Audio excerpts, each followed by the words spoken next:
प्रातः क्लास चल रहा था 17/5/1967।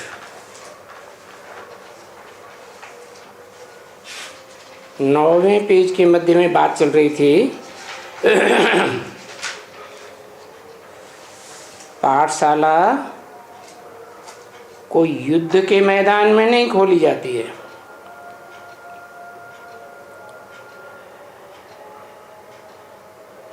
कि युद्ध के मैदान में कोई अर्जुन को गीता ज्ञान सुनाया,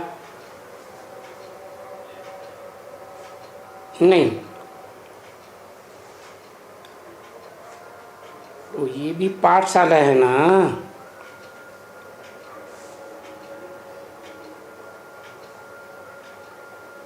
भगवान वाच है, तुम बच्चों को मैं पढ़ा रहा हूँ।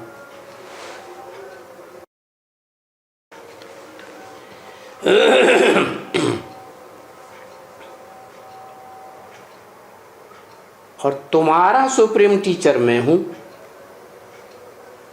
क्या कहा?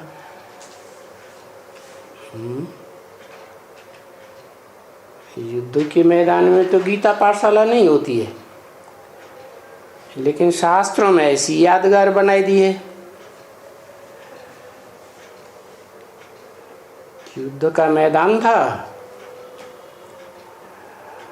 और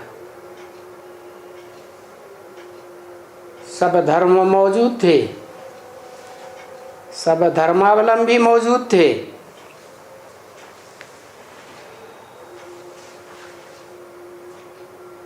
और 2 भागों में बट गए।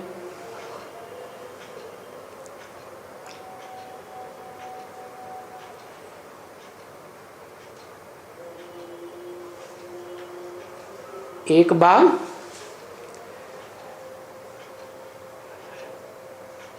देह अभिमानियों का और दूसरा भाग आत्मा अभिमानियों का। तो मैं किन बच्चों को पढ़ाता हूँ? मैं तो बिंदु बिंदु आत्मा की प्रैक्टिस जो करते हैं और बिंदु बिंदु आत्मा के बाप शिव को पहचानते हैं। को बिंदु बिंदु आत्माओं का बाप शिव हमको पढ़ा रहा है। जो इस बात को निश्चय बुद्धि बनाकर बैठे हुए हैं कि वो शिव बाप इस सृष्टि में आकर के हमको पढ़ा रहा है।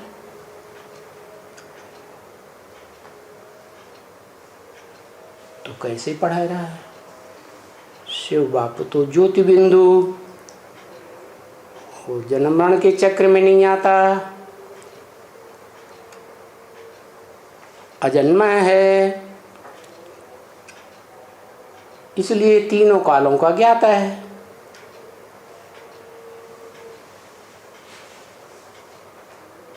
एक ही आत्मा है इस सृष्टि रूपी रंगमंच पर पार्ट बजाने वाली, जो इस सृष्टि चक्र के चारों युगों का ज्ञान पूरा रखती है। और इसके अलावा चारों युगों रूपी 4 सीन की जब शूटिंग होती है, रिहर्सल काल, कलयुग के अंत और सतयुग के आदिकाल में 100 साल में, तब मैं इस सृष्टि पर आकर पढ़ाता हूँ। तो मैं तुम्हारा सुप्रीम टीचर हूँ। क्या? तो क्या रिहर्सल काल में कोई और भी ऐसे बच्चे हैं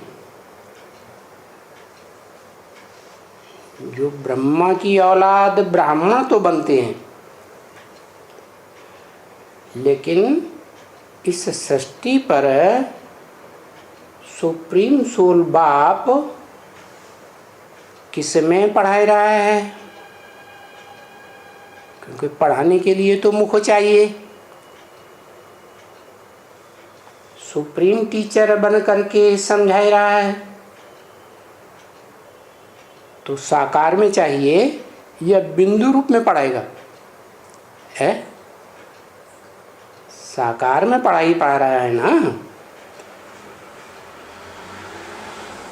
तो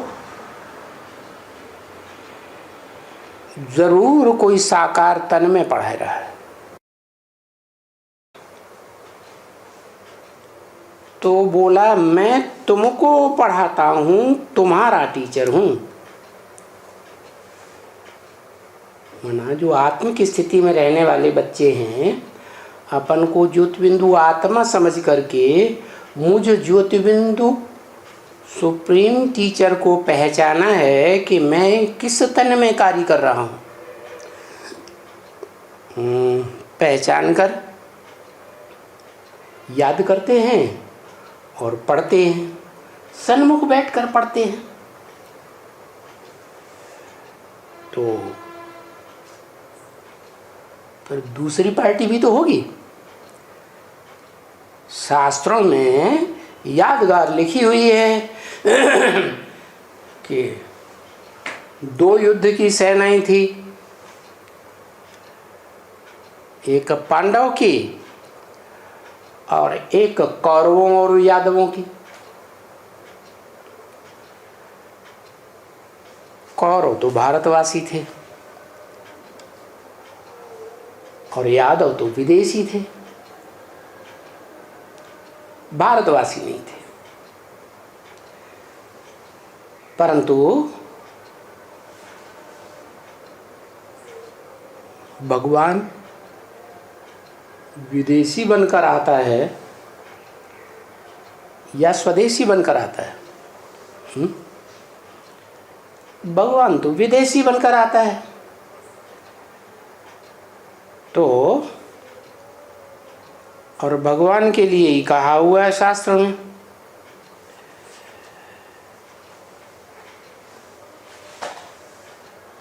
कि यादवों ने पाला,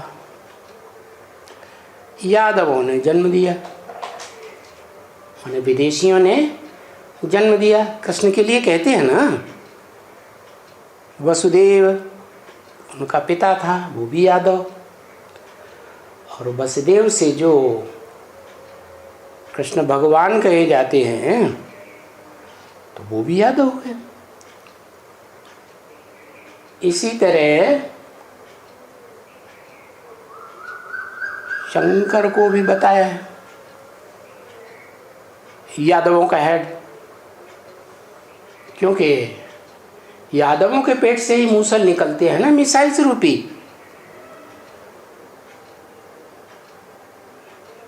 तो वो बॉम्ब बनाते हैं और बॉम्ब फोड़ने का भी काम शुरू करते हैं। तो यादवों का जो हेड होगा उसके लिए भारतीय शास्त्रों में लिखा है हर हर बम बम। परंतु वो अपनी सारी सेना कौरवों को सौंप देता है। तो कौरव और यादव मिलकर के एक पार्टी युद्ध करने वाली, और तुम बच्चे पांडव जो पंडा के बच्चे कहे जाते हैं, पांडुपुत्र कहे जाते हैं, वो दूसरी तरफ सेना हो गई।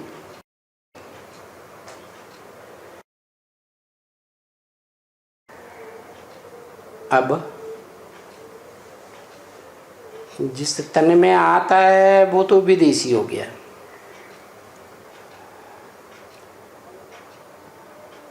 और कौरव भारतवासी हुए। पांडव भी भारतवासी थे, लेकिन पांडव किसकी मत पर चलते थे? पंडा की मत पर। तो वो पंडा बन करके आता है पुरुषोत्तम संगम युग में है। किस बात का पंडा? पंडा क्या करता है? रास्ता बताता है। कहाँ का रास्ता बताता है? तीर्थ स्थान पर ले जाता है। तीर का मतलब किनारा, एक किनारे, और ठिकाने पर पहुंचाता है। तो वो पंडे दुनिया के होते हैं, वो तो हद के पंडे, हद के ठिकानों पर ले जाते हैं। ये तो बेहद का बाप है, बेहद का ठिकाना है, मुक्ति और जीवन मुक्ति। इस विषय वैतरणी नदी से पार, विषय सागर से पार, उस पार ले जाता है, पार लोक में, जहाँ मुक्ति भी है और संसार सागर से पार जीवन मुक्ति भी है।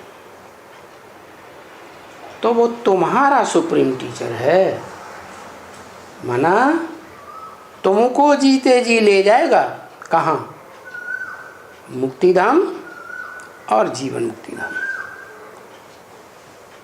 तो बताए कैसे ले जाएगा? बताता है जिस तन में मैं आता हूँ वो मेरा घर हो गया। क्या? इस षष्ठी पर जिस तन में आता हूँ वो मेरा धाम हो गया, माना मुक्ति धाम इस षष्ठी पर। तो बोला है ब्रह्म वाक्य मुरली में कि तुम बच्चे परम धाम को इस षष्ठी पर उतार लेंगे। परम धाम माने आत्माओं के रहने का स्थान, और तुम बच्चे तो वो ही प्रैक्टिस करने वाले कि मैं ज्योति बिंदु आत्मा हूँ। तुम बिंदु बिंदु आत्माओं का, निराकार आत्माओं का निराकार टीचर, भले साकार में आता है उसको भी आप समान निराकारी बनाता है।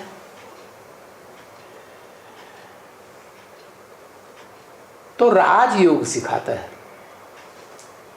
कैसा योग? जिसमें राज भरा हुआ है। क्या क्या राज भरा हुआ है? साकारी से निराकारी बनने का राज भरा हुआ है। माने जिस तन में आता है, आदम की तन में, अर्जुन की तन में, या शंकर को कहते हैं त्रिनेत्री,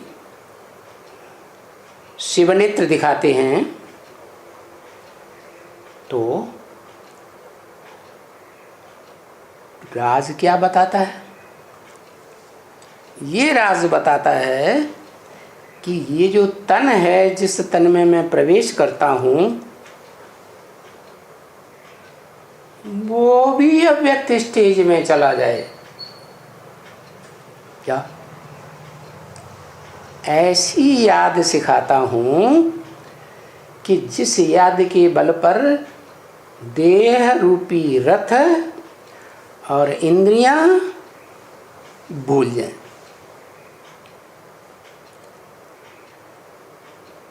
तो वेद का टीचर हुआ ना राजयोग सिखाने वाला, ये हुआ तुम्हारे लिए, पांडवों के लिए। हाँ, ये जरूर है कि बैरिस्टर योग सिखलाएगा तो बैरिस्टरी का टीचर हुआ। मैं राजयोग सिखलाता हूँ तो राजयोग का टीचर हुआ। तो बरोबर टीचर हुआ ना। और ये तुम्हारा बाबा भी है। क्या? बाबा कैसे है? बाबा तो ग्रैंडफादर को कहा जाता है। वो सुप्रीम टीचर है, इस सृष्टि पर आता है तो बताता है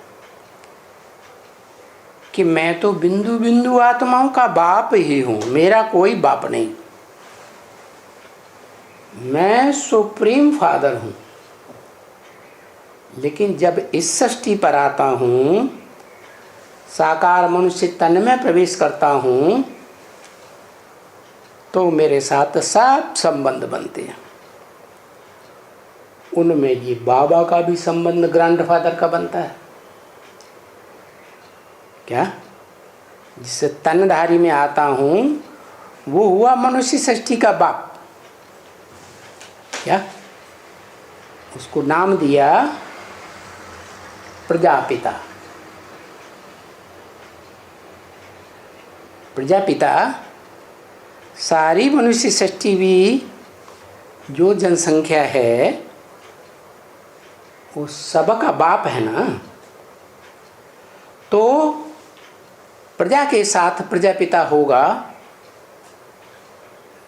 या सूक्ष्म वतन में चला जाएगा? है कहाँ होगा? प्रजा के साथ होगा।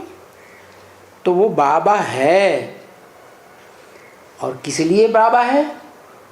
वो ग्रैंडफादर इसलिए है खास कि फादर का वर्षा मिले या न मिले, लेकिन ग्रैंडफादर का वर्षा हर बच्चे को जरूर मिलता है।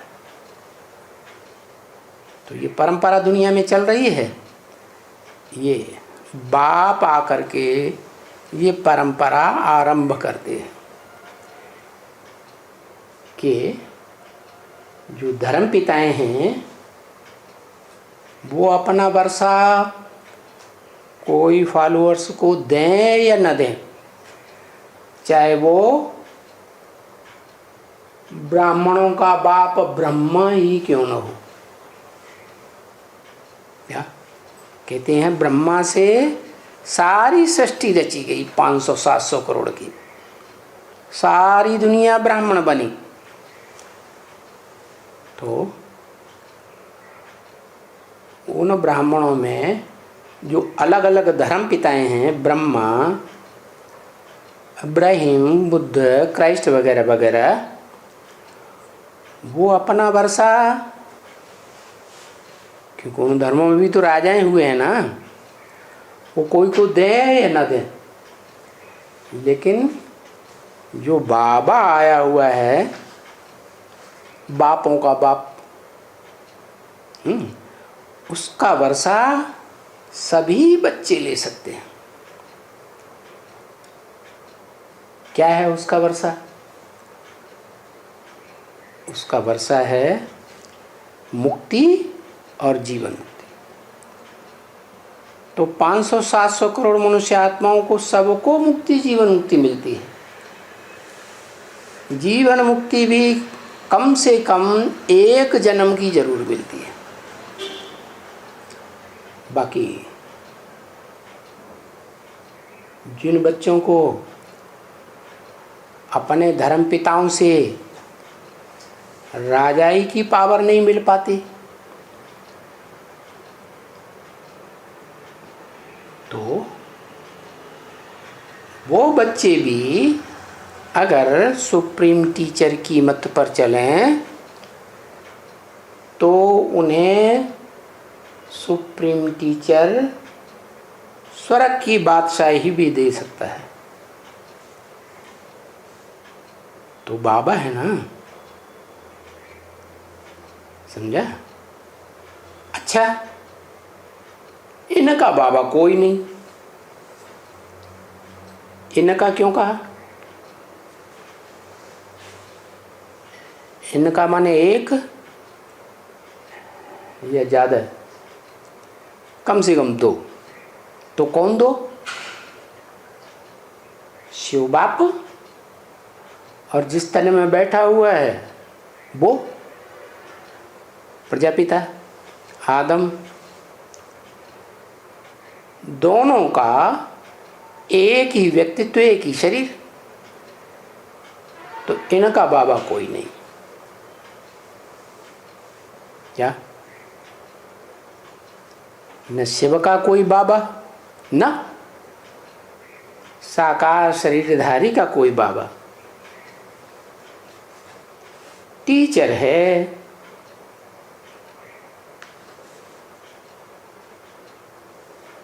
टीचर तो है, लेकिन इनका टीचर नहीं है। कोई टीचर नहीं इन दोनों का। कौन दोनों हैं? वो निराकार आत्माओं का निराकार बाप, उसका टीचर कोई नहीं इस दुनिया में, और जिस तन में प्रवेश करता है उसका भी टीचर कोई नहीं। नहीं तो सबका बाबा भी है, इन दो को छोड़कर, और हर एक का टीचर भी है।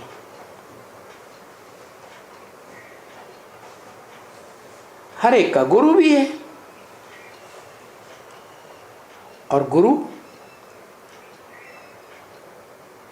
कहते हैं जब सदगुरु मिला दलाल, दलाल माने बीच में बिचौलिया होना चाहिए ना, तो जरूर साकार होता है।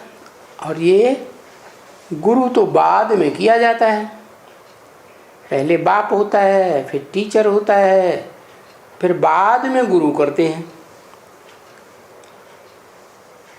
तो गुरु भी साकार हुआ ना।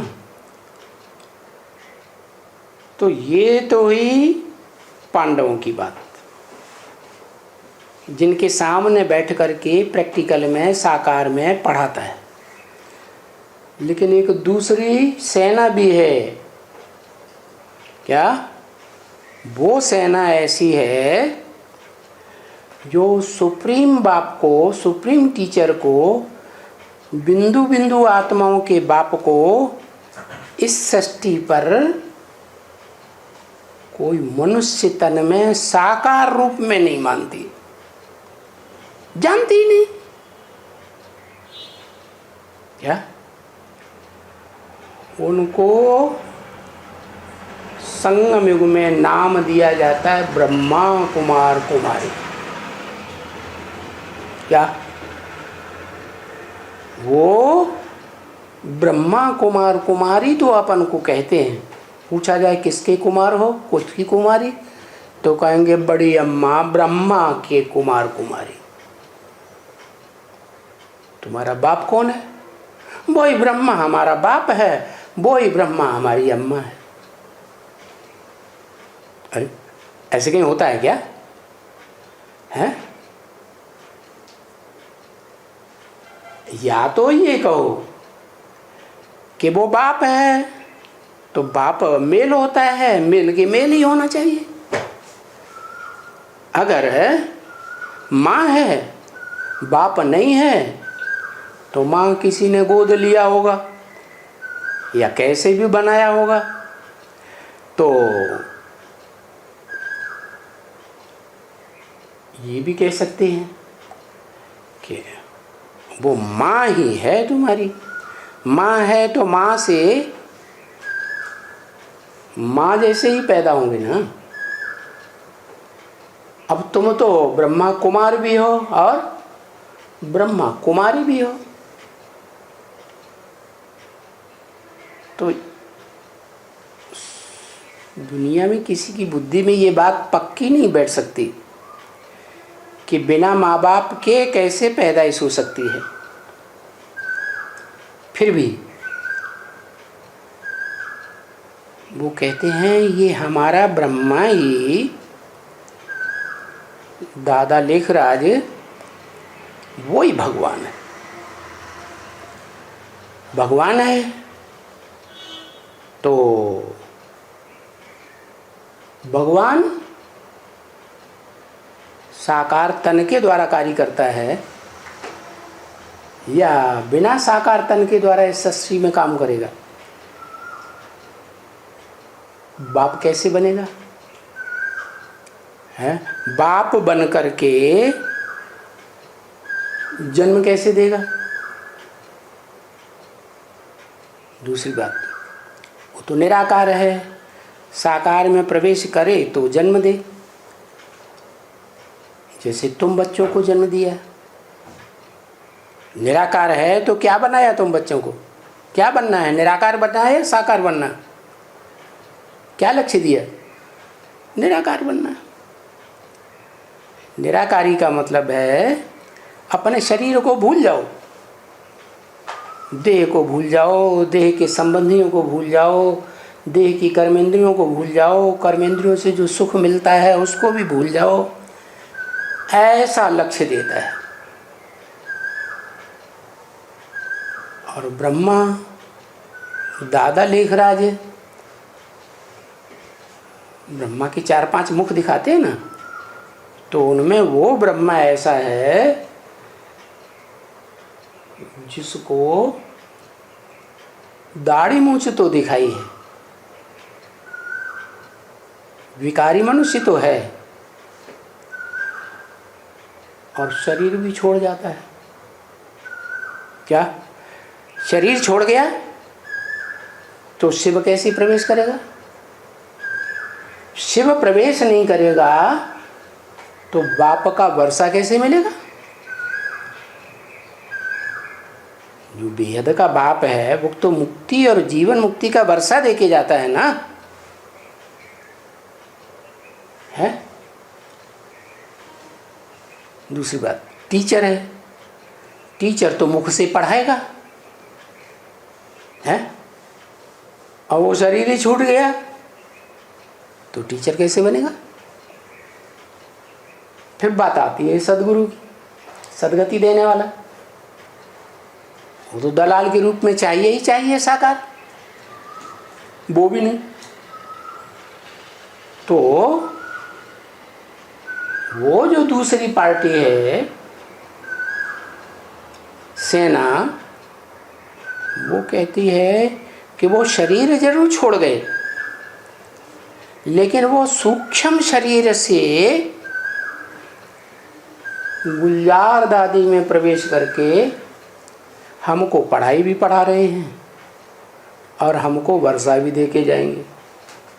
अरे स्त्री चोले से वर्षा थोड़ी मिलता है, वर्षा तो बाप देता है ना। दूसरी बात, जिस गुलजार दादी में पढ़ाई रहे हैं उनकी तो हालत ही खराब हो रही है, कब शरीर छोड़ दें, आज छोड़ा कल छोड़ा। तो टीचर भी नदारद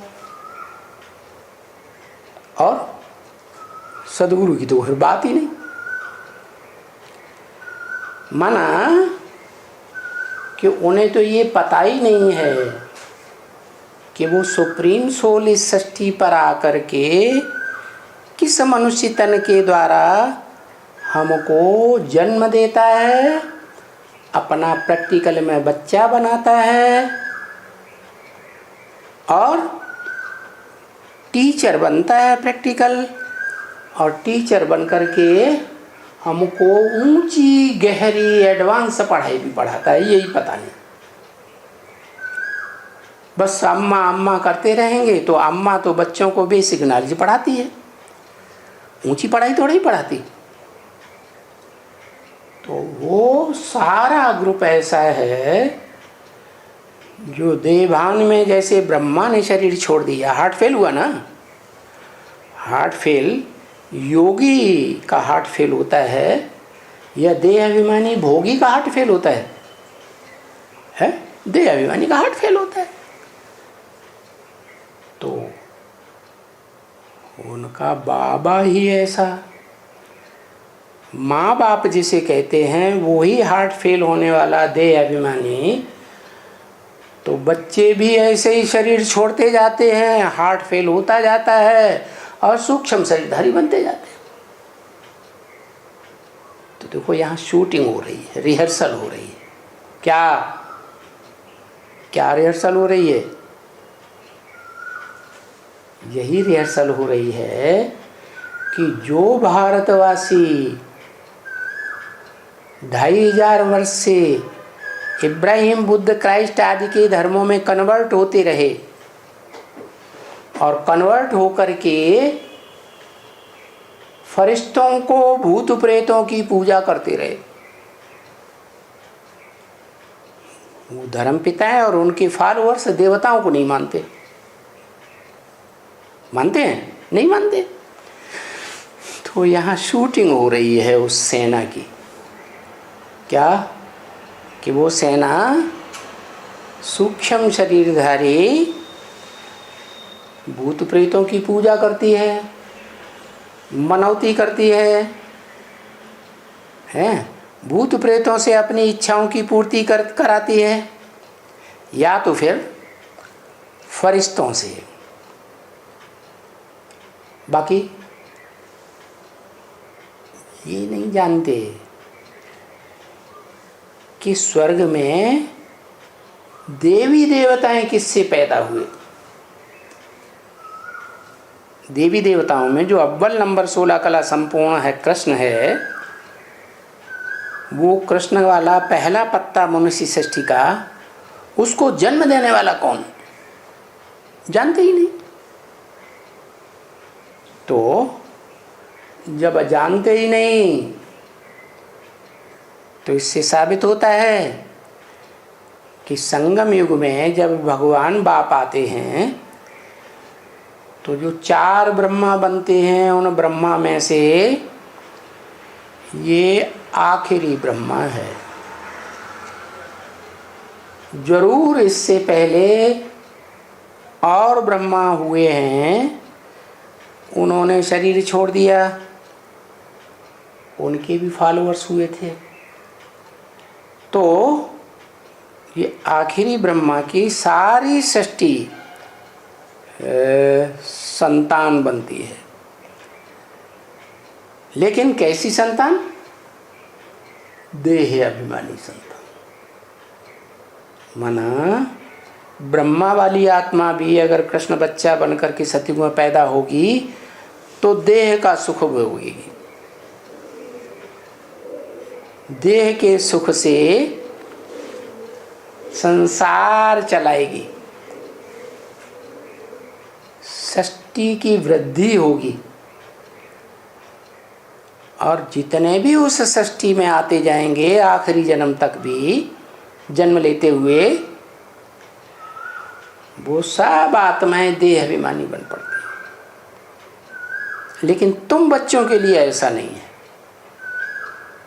तुम बच्चे इसी जन्म में आत्मिक स्टेज धारण करके देह को भूल जाएंगे, और तुम्हारी देह भी विनाश काल में सुरक्षित रहेगी। क्या? ये वर्षा तुमको मिलता है। क्या वर्षा मिलता है? तुम देह रहते रहते भगवान बाप से मुक्ति और जीवन मुक्ति का वर्षा पाते हो। और वो जो दूसरी सेना है वो देह रहते रहते भगवान से इस जन्म में मुक्ति और जीवन मुक्ति का वर्षा क्या नहीं पा सकती। तो देखो कितना अंतर पड़ गया तुम बच्चों में। तुम बच्चे जो हो वो डायरेक्ट संतान हो, ज्ञान सूर्य की संतान। हाँ, ब्रह्मा जिसे ज्ञान चंद्रमा कहा जाता है, क्योंकि चंद्रमा आधा समय रात्रि पक्ष होता है, कृष्ण पक्ष, और आधा समय शुक्ल पक्ष होता है। माना चंद्रमा वाली आत्मा जैसे आधा समय दिन में और आधा समय रात में रोशनी देती है, ऐसे ही ये ब्रह्मा वाली आत्मा भी आधा समय ये शूटिंग पीरियड में जब तक शिव बाप को नहीं पहचानते तब तक अंधेरे में रहती है। उन्हें पता ही नहीं है कि हमको ब्रह्मा का पद किसने दिया? क्या ब्रह्मा का भी बाप कोई होना चाहिए कि नहीं? था ना, जिसने ब्रह्मा को बताया कि तुम्हारा ब्रह्मा का पार्ट है, दादा लेखराज का। उन्हें पता ही नहीं कि हमारा बाप कौन है इस मनुष्य सृष्टि में। जिस बाप में निराकार शिव बाप ही प्रवेश करके हमें बताते हैं क्या कि तुम्हारा ब्रह्मा का पार्ट है इस जन्म में, और नई सृष्टि जो आने वाली है उसमें तुमको कृष्ण बच्चे के रूप में जन्म लेना है। तो ये दो पार्टियां हो गई। एक पार्टी वो जो ब्राह्मणों की, श्रेष्ठ ब्राह्मणों की पार्टी, जो इसी जन्म में बाप से वर्षा लेती है। क्या इसी जन्म में इसी शरीर से मुक्ति जीवन का वर्षा लेती है और पूरे 84 जन्म का वर्षा लेती है। बाकी दूसरी पार्टी जो है उसमें थोड़ी सी आत्माएं हैं ब्रह्मा जैसी, चंद्रवंश की पक्की, जो पूरे 84 जन्म लेती है। बाकी पीढ़ियों में जितने भी आएंगे 83 जन्मों में, वो पूरे 84 के चक्कर को पहुंचेंगे ही नहीं, क्रॉस करना तो दूर की बात। तो हर एक बताया, हर एक बच्चा ये समझता है तुम बच्चों में कि हमारा बाप भी मौजूद है प्रैक्टिकल में, टीचर भी मौजूद है प्रैक्टिकल में, और सदगुरु भी मौजूद है। बाप, टीचर, सदगुरु ब्रह्मवाक्य मुरली में ही बताया तुम्हारा एक ही है। क्या ऐसे नहीं 18 जनवरी 69 तक ब्रह्मा तुम्हारी माई बाप है, फिर बाद में टीचर कोई दूसरा हो जाएगा, सदगुरु कोई दूसरा हो जाएगा। ऐसे नहीं, तुम्हारा बाप भी एक, टीचर भी एक और सदगुरु भी एक, और तुमको अंत तक वर्षा लेना है पुरुषार्थ करके। तुम बच्चों में से हर एक का गुरु है, हर एक का टीचर है सुप्रीम, और हर एक का सुप्रीम बाप भी है जो सुपरमेसी का वर्षा देता है। और धर्म पिताएं इतना सुख शांति का वर्षा नहीं दे सकते जितना बेहद का बाप शिव देते हैं। तो पता चला कि शास्त्रों में दो सेनाएं क्यों दिखा दी है? क्या एक सेना है यादवों और कौरवों की, और दूसरी सेना है पांडवों की, जो पंडा बाप की मत पर चलते हैं और पंडा बाप से वर्षा लेते हैं इसी जन्म में, अगले जन्म की बात नहीं। तो तुम्हारा गुरु भी एक ही है। हाँ, कोई ऐसे होते हैं नेचर को मानने वाले कि गुरु गुरु नहीं करते हैं, कुछ भी नहीं करते हैं, है क्योंकि दुनिया में अनेक मत है ना बच्चे। क्या तो बताओ, गुरु जिससे सदगति मिलती है, सदगति का मतलब ही है देह भी रहे और देह से सुख भी मिले, दुख न मिले, उसको कहते हैं सदगति। और गति किसे कहते हैं? गति कहते हैं कि शरीर भले न रहे, लेकिन आत्मा गतिशील होकर के आत्मलोक में चली जाए, गतिवान होकर के। तो तुम बच्चे गुरु को जानते हो, गुरु से मुक्ति, जीवन मुक्ति का वर्षा भी लेते हो। वो दूसरी पार्टी ऐसी है, ऐसी सेना है, उनमें से थोड़े बच्चे हैं क्या, जो तुम बच्चों में कन्वर्ट हो जाते हैं बाप को पहचान कर। तो जो नहीं पहचानते हैं बाप को पूरा, तो उनको गुरु का वर्षा नहीं मिलता। माना जीवन रहते रहते, शरीर रहते रहते सद्गति नहीं प्राप्त कर सकते,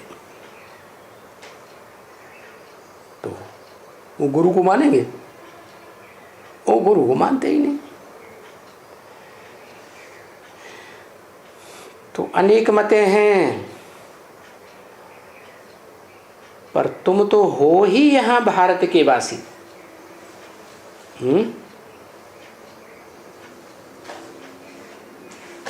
तो तुम तो जानते हो कि वानप्रस्थ का अर्थ क्या होता है। क्या शब्द है ना, वान माने वाणी, प्र माने प्रकष्ट रूप से, स्थ माने स्थिर होना, टिक जाना। माना वानप्रस्थ का मतलब है वाणी से परे की स्टेज में स्थिर हो जाना, बोलने की दरकार ही न रहे। ऐसी आत्मा में पावर जाग जाए वाइब्रेशन की कि बिना बोले ही, जैसे वायरलेस होता है ना, तार वार का कोई कनेक्शन नहीं, फिर भी दूर बैठे व्यक्ति से बात कर सकते।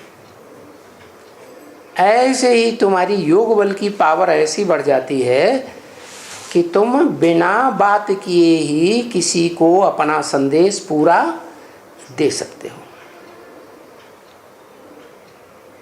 वो सन्यासी कोई नहीं जानते हैं क्या कि वानप्रस्थ क्या होता है।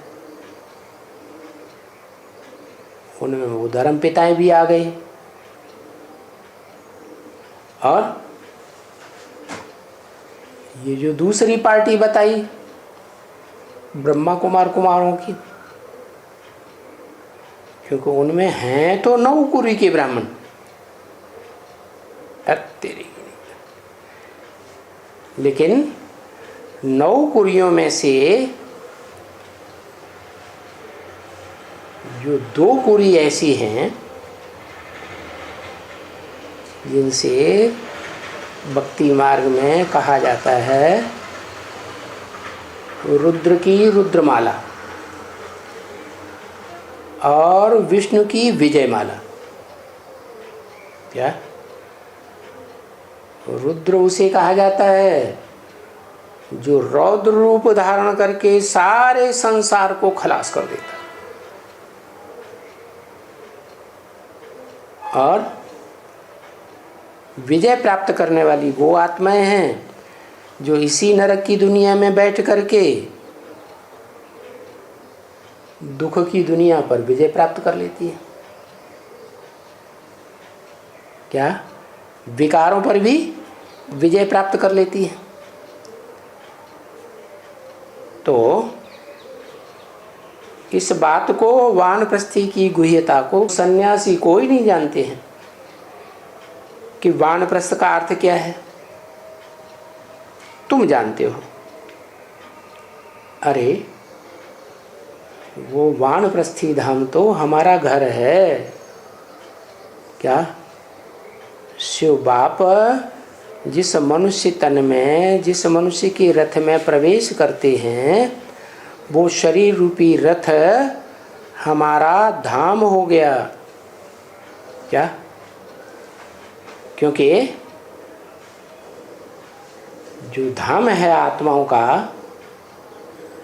आत्मा है अविनाशी, तो धाम भी अविनाशी। तो इसका मतलब वो शरीर रूपी रथ ऐसी स्टेज धारण करता है, अव्यक्त स्टेज, कि वो शरीर रूपी रथ सारी दुनिया का विनाश होता है, लेकिन उस रथ का विनाश नहीं होता। तो वो हमारा घर है, बाप का भी घर है। क्या? शिव बाप भी उसी शरीर रूपी घर में रहते हैं, और हम भी स्मृति से उसी शरीर रूपी घर में रहते हैं। किसको याद करते हो? साकार में निराकार को याद करते हो। तो साकार जिसमें शिव ने प्रवेश किया वो हमारा घर हो गया, और निराकार शिव है ही। तो बाप का घर है, उसे हम कहेंगे sweet home, sweet silence home. जब वो घर है सुप्रीम टीचर का काम बंद करेगा, पढ़ाई पढ़ाने का काम बंद करेगा, तो वो स्वीट साइलेंस होम बन जाएगा। क्या? ऐसे कहेंगे। क्या? स्वीट साइलेंस होम माने कोई भी प्रकार की कड़वाहट नहीं, दुख नहीं। उसे याद किया और हमारा वाइब्रेशन बढ़िया बन गया। तो वो है स्वीट बादशाही, सुखधाम। कौन? जिसके तन में बाप आए हैं, वो हमारा सुखधाम भी है, हमारा शांति धाम भी है, हमारा घर भी है, और हमारा बाप भी है। इसलिए कहते हैं बाप को याद करो, घर को याद करो, और घर को याद करो, बाप को याद करो, और स्वर्ग को याद करो। स्वर्ग माने स्व माने आत्मा, ग माने गया, जो सदा काल के लिए आत्मिक स्थिति में चला गया। तो शिव बाप जिस तन में प्रवेश करते हैं वो आत्मा शिव बाप की समान ही आत्मिक स्थिति में जब स्थित हो जाती है तो वो स्वर्गवासी जैसे हो गई। उस आत्मा को दुख अनुभव नहीं हो सकता। और उसकी याद में जो बच्चे टिकते हैं वो भी सुखधामवासी हो गए। तो इसको स्वीट कहेंगे कोई, किसको? सुखधाम को या दुखधाम को? दुखधाम को कोई थोड़े ही स्वीट कहेंगे, नहीं, इसको तो दुखधाम ही कहेंगे। बाकी जहाँ सुख ही सुख है, जिसकी याद में सुख ही महसूस होता है, वो है सुखधाम। और बाकी शांति धाम, वहाँ सुख नहीं है लेकिन अखंड शांति है।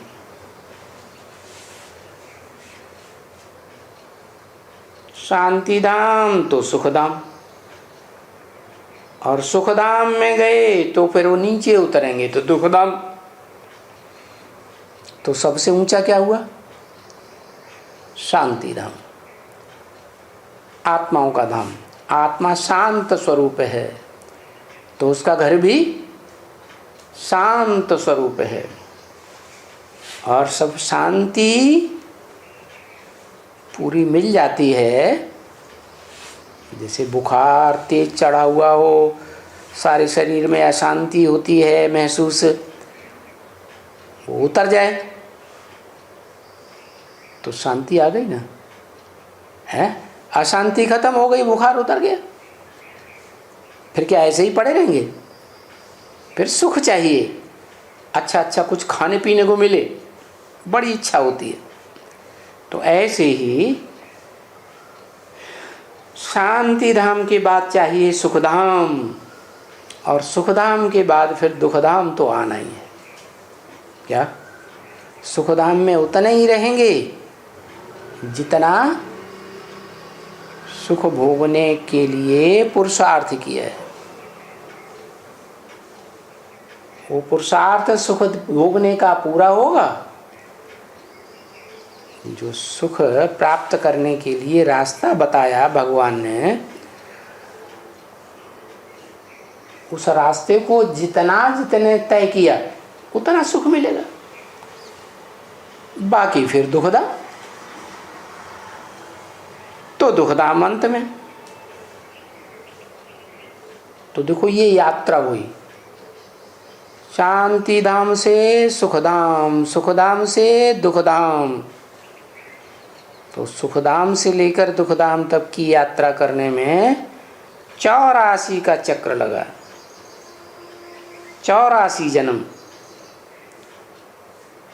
पीछे हम जानते हैं जाते हैं शांति धाम में, क्या दुखधाम का जब 84वां जन्म पूरा हो तब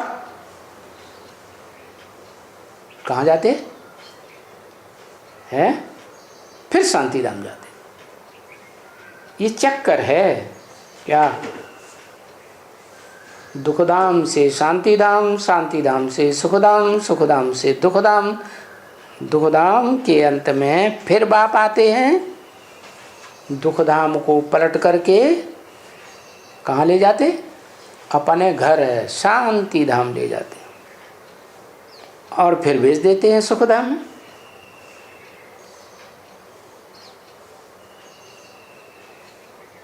तो ये चक्कर है। और ऐसे तो नहीं कि सिर्फ अक्षर याद करना है, क्या दुखधाम, शांतिधाम, सुखधाम, दुखधाम, नहीं, अनुभव करना है। बुद्धि में बात आती है तो बड़ी बड़ी बातें आती हैं। जितना जितना मनन चिंतन मंथन करेंगे तो विस्तार होता जाएगा बात का। जैसे झाड़ है, क्या झाड़ पहले क्या होता है?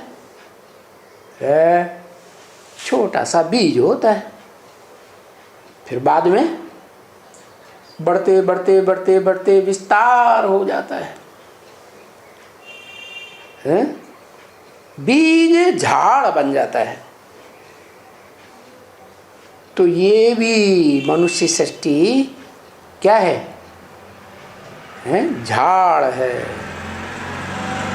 इसको गीता में बताया, ऊर्ध्वम मूलम मदः शाखा। इसकी ऊपर को जड़ें हैं, नीचे को शाखाएं फैली हुई। माना शाखाएं और पत्ते नीची नीची स्टेज में हैं और जड़ें ऊंची स्टेज में। और जड़ें काय में से निकलती हैं? बीज में से। तो बीज और ऊंची स्टेज में हुआ। तो तुम बच्चे बीज रूप स्टेज धारण करते हो। बीज रूप बाप से डायरेक्ट सन्मुख पढ़ाई पढ़ करके तुम बीज रूप स्टेज धारण करते हो। जो कहते हैं हम ब्रह्मा कुमार कुमारी हैं, वो बाप को तो जानते ही नहीं कि बाप इस सृष्टि रूपी रंगमंच पर साकार में कहाँ पार्ट बजा रहा है। तो जब बीज बाप को नहीं जानेंगे तो बीज रूपी स्टेज बनेगी नहीं। तो उनमें से कोई तो जड़ों में चले जाते हैं, कोई फिर टालियों में चले जाते हैं। तो बरोबर पहले छोटे पत्ते होते हैं झाड़ के, झाड़ भी छोटा होता है। तो बीज को देखने से वो पत्ते, वो छोटा झाड़ भी याद आएगा ना। पत्ते से डाल डालियां बनती हैं, फिर डाल डालियों से फिर टालियां निकलती हैं। तो ये सब होने में टाइम लग जाता है।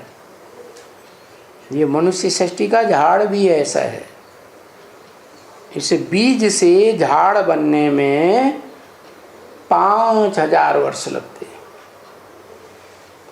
बाकी शूटिंग पीरियड में 5000 साल थोड़े ही लगेंगे, वो तो रिहर्सल का टाइम थोड़ा होता है। जैसे और धर्म पिताएं आते हैं 100 साल के अंदर अपना धर्म स्थापन कर देते हैं, ऐसे ये भी अव्वल नंबर का धर्म पिता है जो कलयुग के अंत में आकर सतयुग के आदि होने तक 100 साल पूरे होते हैं और 100 साल के अंदर वो बीज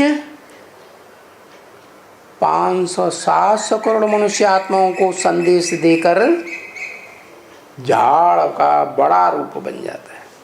कौन सा बीज? मनुष्य सृष्टि का बाप। क्या?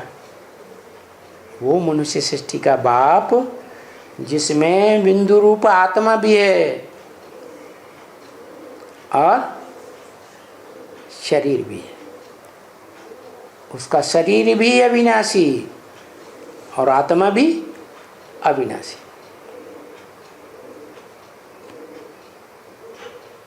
ये तो याद जरूर आता है कि बीज से झाड़ कैसे बनता है, इसका इतना बड़ा विस्तार में।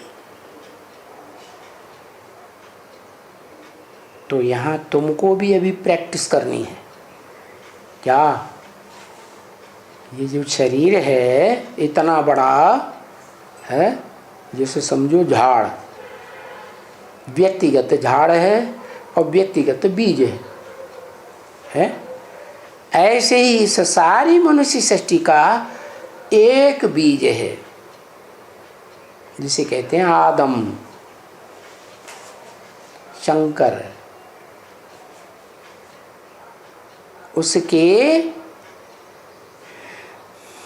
बीज रूप आत्मा के शरीर में प्रवेश करके सुप्रीम सोल प्रैक्टिस कराता है।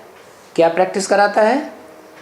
बताता है कि जैसे मैं ज्योति बिंदु आत्मा हूँ, तुम्हारा बाप, वैसे तुम भी इतना बड़ा शरीर नहीं हो, देह नहीं हो, ज्योति बिंदु आत्मा हो, तुम भी बीज हो। और तुम सब बीजों का, मनुष्य सृष्टि के जितने भी आत्मा, मनुष्य आत्मा रूपी बीज हैं, उन सब का बीज एक है। कौन? प्रजापिता। तो प्रजापिता को भी परिचय देता है कि तुम देह नहीं हो, तुम आत्मा हो। तो ये प्रैक्टिस करनी है तुमको यहाँ कि भाई वहाँ हम जो इतना बड़ा मनुष्य सृष्टि रूपी झाड़ बनेगा, क्या उसकी प्रैक्टिस तो हमें यहाँ ही करेंगे ना, कि बीज से इतना बड़ा झाड़ कैसे बनता है। एक बीज और इतना बड़ा झाड़, 500-700 करोड़ पत्ते, सबको संदेश मिलता है कि तुम देह नहीं हो, तुम क्या हो? बीज रूप आत्मा हो, बिंदु हो। तो ये प्रैक्टिस कहाँ करेंगे? सतयुग त्रेता द्वापर कलयुग में जाके करेंगे? नहीं, यहाँ रिहर्सल पीरियड में ही ये प्रैक्टिस करनी है। क्या? कि हम इतना बड़ा शरीर, देह नहीं है, हम तो इस शरीर में शरीर को कंट्रोल करने वाली ज्योति बिंदु आत्माएं हैं। हम रोना प्रूफ बन जाएंगे जब ज्योति बिंदु आत्मिक स्टेज में टिकेंगे, तो हमको रोना नहीं आएगा। रोना कब आता है? जब दुखी होते हैं तो रोना आता है, देहभान में होते हैं तो रोना आता है। आत्माभिमानी बनेंगे तो रोना आएगा ही नहीं, रोना प्रूफ बन जाएंगे। तो कभी तुमको रोना नहीं है, क्योंकि रोने वाले को फिर बाबा कहते हैं कि तुम विधवा हो गए क्या? क्या रोने वाले कौन होते हैं? जिनका पति मर जाता है, जिनका बाप मर जाता है, वो रोते हैं। अरे क्या तुम्हारा पति मर गया? जो पति तुमको श्रृंगार कर रहा है, क्या वो मर गया है क्या? है? तुम आत्माओं की रक्षा करने वाला जो तुम्हारा पति है, क्या इस ब्राह्मण जीवन में रक्षा करने वाला है, इस दुनिया में विनाश की विभीषिका से रक्षा करता है क्या? चाहे अकाल पड़े, चाहे दुकाल पड़े, तुम्हारी रक्षा जरूर करेगा। है तो ऐसी स्टेज तुम्हारी बन जाती है। तो वो क्या पति पाते माने रक्षा करने वाला तुम्हारा मर गया जो तुम रोते हो? हैं? विधवा हो गई क्या? मैं ऐसे कह देता हूँ। इसलिए रोना बाबा को पसंद नहीं आता है, किसी का भी। क्या कोई अगर रोते हैं तो बाबा को लगता है इसने मेरे को हत्या कर दी, मेरे को मार दिया है। मैं ऐसे कह देता हूँ, इसलिए रोना बाबा को पसंद ही नहीं। अच्छा, मीठे मीठे बाबा कह दिया है, किसको भी बाबा से बात करनी है तो सिर्फ ब्राह्मण ही को बोलना है। क्या कि हमको बाबा से बात करने के लिए टाइम दिलवा देवे। किसको अर्जेंट होगा तो अर्जेंट टाइम दे देंगे, किसको फ्री टाइम देंगे तो हम मिलेंगे। बाकी मिल तो कोई भी समय में सकते हैं। बाबा को टाइम देता हूँ, एक टाइम के बगैर सब टाइम देता हूँ।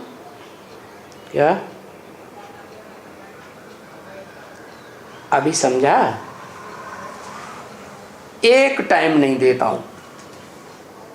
कौन सा टाइम नहीं देता हूँ? मिलने जुलने के लिए।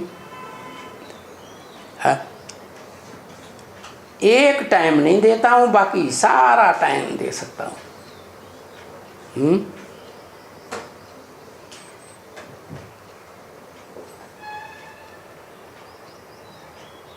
अभी समझा? क्या अमृत वेले का टाइम नहीं दे सकता हूँ। अमृत वेला जब सूर्य उदय होने का टाइम है तो वो टाइम नहीं देता हूँ। वो तुम्हारी परीक्षा का टाइम है। क्या जो परीक्षा में पास होंगे वो ज्ञान सूर्य से मिल सकेंगे। अच्छा, मीठी मीठी सिकील दे बच्चों प्रति माता पिता का याद प्यार। Good morning. ओम शांति।